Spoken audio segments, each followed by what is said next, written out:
Bismillahirrahmanirrahim. Assalamualaikum warahmatullahi wabarakatuh. Baik, pada kesempatan kali ini kami dari kelompok 3 akan mempresentasikan materi pembahasan tentang Rosenweg Picture Frustration Study. Nah, sebelumnya saya akan memperkenalkan nama-nama dari kelompok kami. Pertama ada saya pribadi, Dede Indra dari kelas Psikologi 17C. Kemudian ada Anissa Eka dari kelas Psikologi 17C, ada Riswati dari kelas Psikologi 17C, ada Desi Kurnia dari kelas Psikologi 17C, dan juga ada Kiki dari kelas Psikologi 17A.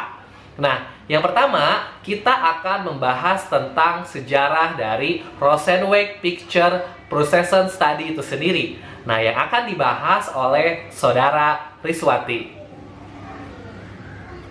Baik, yang pertama ada sejarah Rosenweg Picture Frustration Study atau PF Study adalah suatu perkembangan langsung dari sebuah penelitian yang berorientasikan pada teori eksperimen. Tes picture frustration ini sebelumnya tidak dirancang sebagai suatu alat klinis tetapi sebagai suatu metode, yaitu yang pertama untuk mengeksplor konsep-konsep teori frustasi. Kemudian yang kedua, untuk menguji beberapa dimensi metodologi yang bersifat proyeksi. Sebagai suatu teknik proyektif, PF berada di antara word association test yang menurut sejarahnya menjadi metode pertama yang bersifat proyeksi dan thematic perception test atau TAT. Ini menyerupai kumpulan asosiasi terdahulu yang disebabkan oleh instruksi dan yang belakangan berdasarkan atas gambaran dasar dari stimulus. Tetapi jika dibandingkan dengan TAT yang mempunyai keuntungan-keuntungan menjadi lebih umum dan lebih mudah diselidiki, PF mempunyai manfaat yang lebih siap dipergunakan menjadi analisis yang sifatnya kuantitatif. Dan jika dibandingkan dengan TAT, stimulus yang dipakai dan respon-respon yang ditimbulkan dalam PF terbatas. Oleh karena itu, PF adalah teknik semi-projektif yang terbatas. Rosenweg 1978. TAT dan teknik-teknik proyeksi lainnya menggunakan gambar untuk menstimulasi permainan fantasi yang bebas serta membangkitkan respon verbal yang rinci. Sebaliknya, Rosenweg Picture Frustration Study ini cakupannya lebih dibatasi dan meminta respon-respon yang lebih sederhana.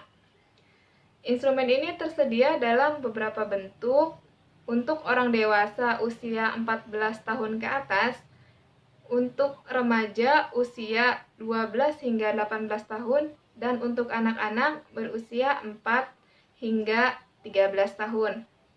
Berasal dari teori frustasi agresi dari si pengarang, PF Study menyajikan rangkaian kartu dengan satu orang membuat frustasi orang lain atau meminta perhatian untuk kondisi yang membuat frustasi. Respon-respon pada PF Study diklarifikasikan menurut rujukan pada tipe dan arah agresi. Tipe agresi meliputi dominasi hambatan, menekankan objek yang membuat frustasi, pertahanan diri, rumusan dan perhatian pada perlindungan orang yang frustasi.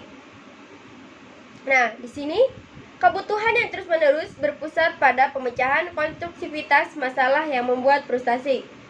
Arah agresi diskor sebagai ekstra agresif atau berpaling keluar pada lingkungan, intraagresif atau berpaling ke dalam pada diri sendiri, dan imigrasi padam sebagai usaha untuk menyembunyikan atau menghindari situasi.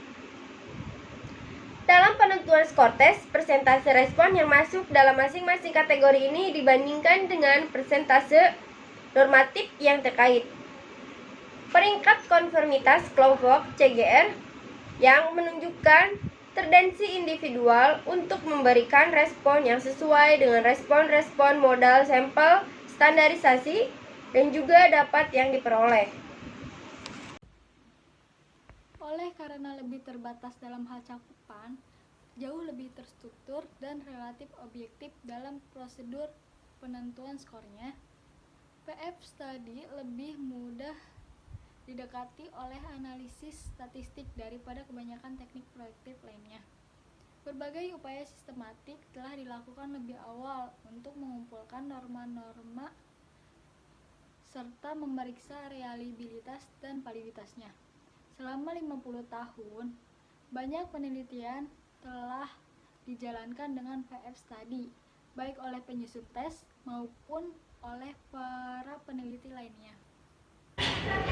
Nah, yang terakhir di sini saya akan menyimpulkan dari materi yang sudah kita bahas. Nah, kesimpulannya adalah tes proyeksi ini merupakan suatu istilah yang banyak digunakan di dalam bidang-bidang ilmu psikologi klinis, kemudian dinamis dan sosial. Tes proyeksi ini adalah suatu proses pemetaan dorongan-dorongan, kemudian perasaan-perasaan dan sentimen-sentimen individu kepada orang lain atau ke dunia luar sebagai proses yang sifatnya itu defensif, di mana individu yang bersangkutan tidak menyadari munculnya gejala yang di luar kehendaknya itu. Kemudian, Frank mengemukakan bahwa metode proyektif adalah suatu tipe pendekatan yang bersifat dinamis, kemudian holistik di dalam disiplin ilmu psikologi. Nah, tes proyektif ini ada banyak sekali macamnya atau jenisnya. Di antaranya yang tadi kita bahas adalah tes proyektif Rosenzweig Picture Frustration Study. Nah, tes ini bertujuan untuk mengukur reaksi terhadap frustasi dengan mengungkap pola-pola dari respon pada stres sehari-hari. Seperti itu. Nah, mungkin itu yang dapat kami sampaikan, yang kita bahas dalam video kali ini. Saya pribadi mengucapkan mohon maaf apabila banyak sekali kesalahan dari kelompok kami. Wabillahi taufiq wal hidayah. Wassalamualaikum warahmatullahi wabarakatuh.